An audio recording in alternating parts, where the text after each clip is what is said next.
કામરેજ વિધાનસભાના વિકાસ માટે અનેક મહત્વાકાંક્ષી પ્રોજેક્ટ હાથ ધરવામાં આવ્યા છે, જેના ભાગરૂપે શિક્ષણ રાજ્ય મંત્રી અને કામરેજ ધારાસભ્ય શ્રી પ્રફુલભાઈ પાનશેરિયાના હસ્તે તાલુકાના વિવિધ વિસ્તારોમાં રૂ.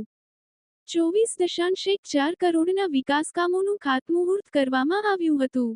જેમાં ચેહર માતાના મંદિરની આગળ જય અંબે રેસીડેન્સી પાસે Laskana Pasodara Vav road, national highway 6 Chhedchha Kosmada Khadsad road, national highway 48 Ladvi approach road, Valan Parab હલગરુ road અને પરબ જોડવા રોડ, હલધરુ પાલી રોડ તથા હલધરુ ગામથી બગુમરા રોડ, આસ્તા ગામ સીમાડી કેનાલ રોડ, ધારુઠા આસ્તા રોડ અને સેગવાથી આસ્તા કેનાલ રોડ, વિહાણ ઓરણા રોડ, ગલા ગામથી ગલાપરા શાળા સુધીનો રોડ, ધોરણપારડી નવી પારડી જોઈનિંગ નવી પારડી લીમોદરા રોડ, ગલુડી પીપોદરાથી ને 48 canal road, Sayan Shekhpur ગલુડી road 2/6 થી 2/8 અને સાયણ શેખપુર ગલુડી રોડ 3/2 થી પોણું નું ખાતમુહૂર્ત કરવામાં આવ્યું હતું.